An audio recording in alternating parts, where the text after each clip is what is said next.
I'm Liam. Today, we're going to talk about the 3 hidden mistakes draining your energy. If you can't watch the video right now, just keep listening closely, because the real value is in the insights. You've probably had those days. You slept a full 8 hours, but you woke up feeling like a zombie. You hit the snooze button 3 times, crawl out of bed, and spend the rest of the day in a brain fog fueled by coffee just to get through your to-do list. You did what you were supposed to do, you got the right quantity of sleep, so why do you still feel so drained? The reason is that for most of us, our sleep is broken, and the things that are breaking it are not what you think. What if I told you that the problem isn't how long you're in bed, but 3 hidden mistakes you're likely making every single day that are sabotaging the quality of your sleep? These mistakes are silently draining your energy, killing your focus, and destroying your motivation. Today, we're not just sharing sleep tips. We're going to biohack your sleep by exposing these mistakes and giving you a simple, science-backed protocol to fix them. And the third one might be the most shocking of all. Mistake number 1, you're ignoring your master clock. Inside your brain, in a region called the hypothalamus, sits your master biological clock. It's called the suprachiasmatic nucleus. This clock controls nearly every process in your body. Your energy levels, your mood, your hunger, and most importantly, your sleep-wake cycle. And the most powerful signal that sets this clock every single day is light. Your brain needs a clear, strong signal to know when to be awake and when to be asleep. It does this by regulating 2 key hormones: cortisol, the wake up and be alert hormone, and melatonin, the wind down and go to sleep hormone. The biggest mistake we make in our modern lives is sending our brain confusing light signals. Here's what happens. In the evening, you're sitting in a brightly lit room, staring at the intense blue light from your phone, your laptop, your TV. This light screams a message to your brain: it's still daytime. Stay awake. Suppress melatonin. So, when you finally decide to go to bed, your brain is not ready. It hasn't received the signal to start producing the very hormone that makes you sleepy. You might eventually fall asleep, but you're missing out on the deep restorative sleep that happens early in the night. Then, in the morning, you wake up in a dark room, stumble into the kitchen, and get your first light exposure from the dim glow of your phone as you scroll through emails.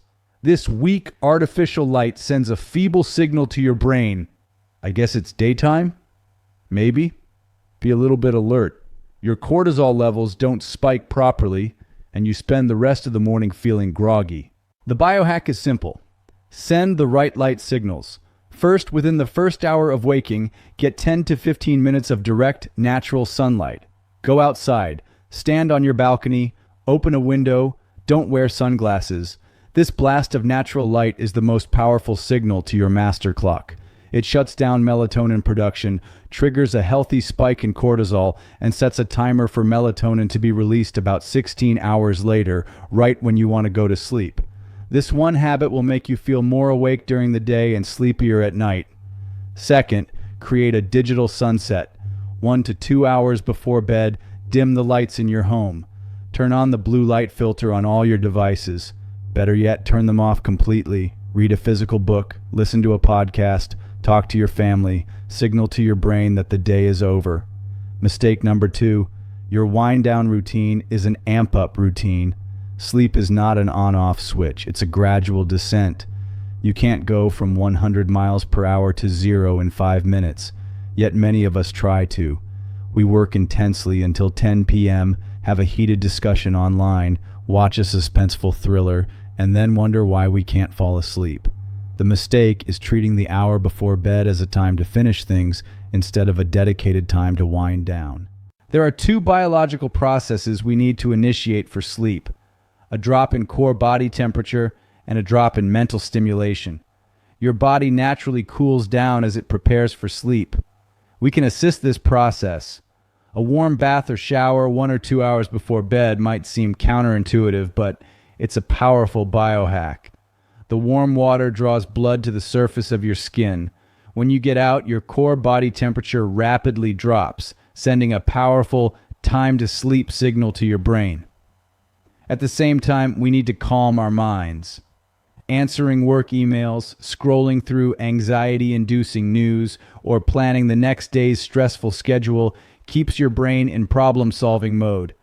It keeps cortisol and adrenaline high. You need a routine that signals safety and relaxation. This could be journaling to get your thoughts out of your head and onto paper, gentle stretching or yoga, listening to calm, non-lyrical music, or reading fiction, a physical book, not a tablet. The goal is to create a predictable, calming ritual that your brain begins to associate with sleep. After a few weeks, just starting this routine will be enough to make you feel sleepy. Mistake number 3, you're using sleep aids that are actually sleep destroyers. This is the one that surprises most people. I'm talking about 2 of the most common substances in the world, caffeine and alcohol. Let's start with caffeine. You might think that your 3 p.m. coffee is harmless because you can still fall asleep at 11 p.m. But falling asleep is not the same as getting quality sleep. Caffeine has a half-life of about 5 to 6 hours. This means if you have a coffee at 3 p.m. by 9 p.m., half of that caffeine is still active in your brain, blocking the receptors that make you feel sleepy. Even if you manage to fall asleep, that caffeine is severely disrupting your deep sleep, the most physically restorative phase. You wake up feeling like you didn't sleep at all, which makes you reach for more coffee the next morning, creating a vicious cycle of being tired and wired. The biohack: implement a caffeine curfew. For most people, that means no caffeine after 2 p.m. If you're sensitive, make it noon. Now, for the biggest deception of all, alcohol. Many people use a glass of wine or beer to relax and help them fall asleep, and it works. Alcohol is a sedative. It will knock you out. But sedation is not natural sleep. As your body metabolizes the alcohol in the second half of the night, it causes a rebound effect. Your brain literally wakes itself up. It severely suppresses REM sleep, the phase crucial for emotional processing and memory consolidation. This is why, even after a full night in bed after a few drinks, you wake up feeling mentally foggy, emotionally irritable, and physically unrested.